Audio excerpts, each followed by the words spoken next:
go there, may I ask some questions?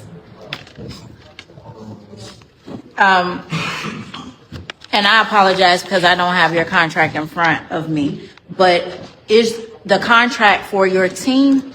That's the amount. How many people are on your team? The contract is for it's for the entire firm. Yes. The entire firm. How many? Right now, there's at least 4 to 5 people that have been working on your account, which includes me. Okay. And because this is very well outlined with the 700 hours, especially. So my question would be for economic development. How many CED employees is the economic development here? How many employees are in CED?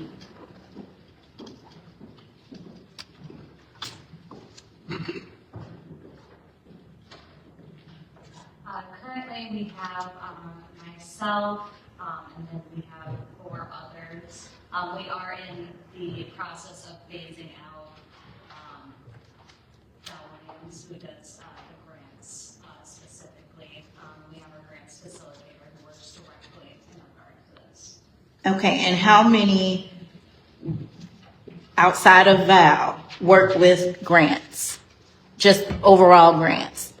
Specifically, myself, as well as we have our grants facilitator, and then we have one additional, as well as Val. Okay, and how many work with grant reporting? Specifically, I think it would be the grants facilitator, myself, and Val. So about 5 for each, plus 4 to 5 with the firm that we've contracted to actually do the work. It seems like we're paying people twice. We have a contract for the firm, but if we have people we're paying that should know or have learned how to do this, but I guess that's a question for the council for a later day. Thank you. That's why we brought Bedford on, because there was an issue of money out of grants not being kept up with and reported properly. And that's what I appreciate this, but that's what I really want to see reported out. That's why we hired you, because we knew how many employees we had on staff. But then it's in here, the finance guy again tells us that he can't even spend some of the money that was spent.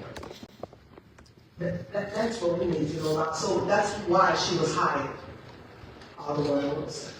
Right. I was hired to assist with getting you all back in compliance because you all had some federal compliance issues. Right. So may I ask, do you believe that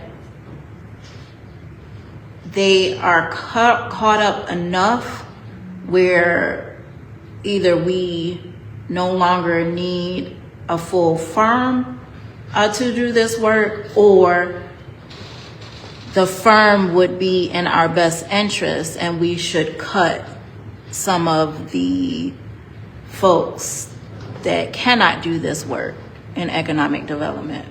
Well, you have the person that I know I typically work with from the part that I've been with is China. She's been here probably, all of 5 or 6 months. So I wouldn't, there's things that it takes time to learn some of those things. So I can't say that she has learned everything that I've been doing for the last 30 years to do some of these things. But what she was able to catch up on and learn, I was able to transition some of those things to her, absolutely. The contract was only for a year. It was not a long-term contract. So this was meant for me to obviously help you all get back into compliance and obviously off the federal radar. Yes. The biggest challenge, and that would probably be a question for Treasurer Parker, is because somebody has to provide this information to auditors, to your external audit firm going forward. And No questions? Well, it's not really for Ms. Benford, but I think we need to halt hiring for for economic development until we can get an understanding of what the HR director is looking for when he's hiring, because we should have more skilled labor. I know we also still do not have an actual economic development director. We have an interim, but not an actual director. I think that will help with the knowledge, because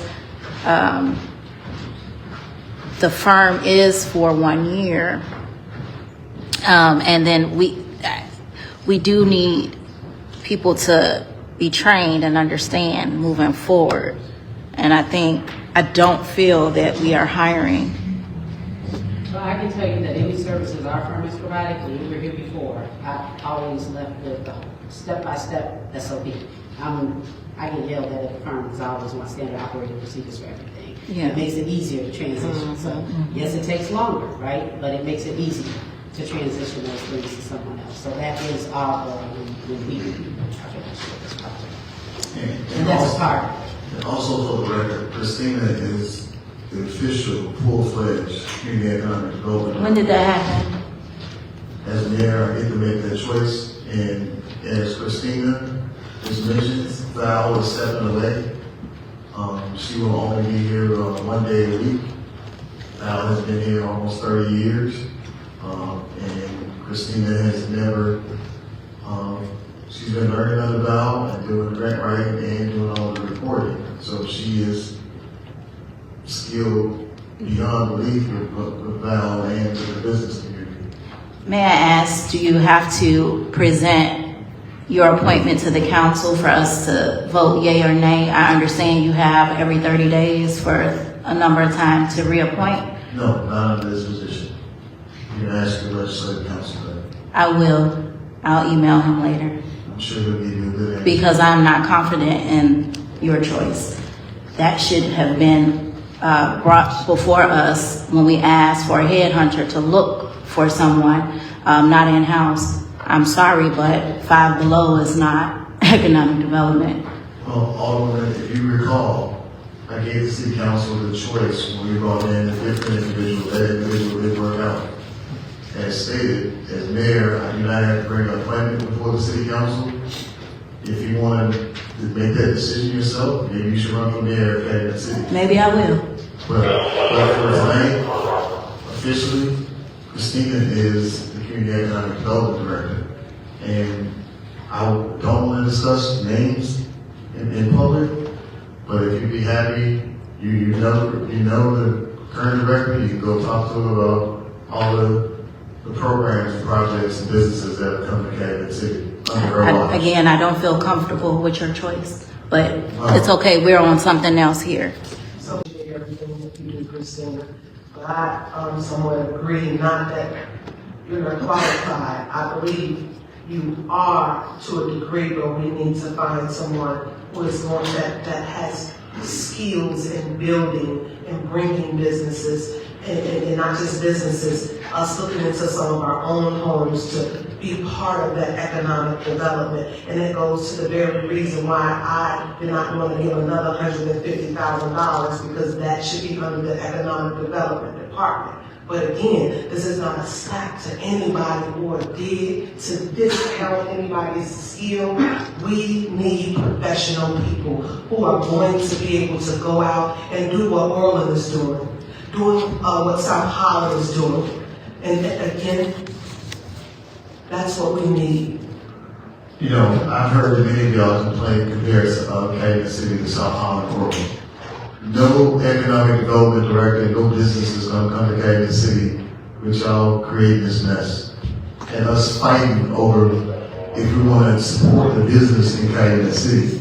So until we decide to get together, until we decide to say enough is enough and we want to support businesses and we want to support our employees and not attack them publicly like we're doing tonight, we're not going to move on. And no business is going to come to Calumet City. If you guys are prepared to do that, I'm willing to do that. But no business is going to come to Calumet City. Nobody is going to, a current economic development director makes $160. This council does not want to pay an economic developer 160. And those numbers, you can look up those numbers, 160 economic development director makes. So there's no way we're gonna be able to pay that. So we're going off topic right now. No, we're not. Please, slow down, because you're making comments as if we want to, we hate or we are mean to the employees, and that's not the narrative that you should be putting out there. What we're saying is that we are paying people high salaries who get paid those high salaries and they are not qualified to do the job. So again, you're making it as if this is personal. It's not. This is business, Mayor Jones. This is business. So please don't send that narrative. We want businesses here. We want to see them thrive, but we also need to, again, put money in some of these abandoned homes, put a lot of these abandoned homes back on the tax roll. A lot of the money that's being spent, just like Harvey's starting to do, we need to have a bigger vision. So please stop putting that narrative out there. Thank you, Alderwoman Nelson, because we value the employees. I'm sorry, you weren't recognized. Can we move on? May I say something, Mayor? Alderwoman, please say something so we can move on. Okay, thank you, Alderwoman Nelson, because we do value the employees that, all of them, no matter what their skill set is, because nobody woke up knowing how to do whatever it is they do. We all have a learning curve, but to say that us as a council trying to be accountable, and fiscally responsible is why businesses don't come here. I would beg you to look at some of these federal extortion cases that just came down in Calumet City.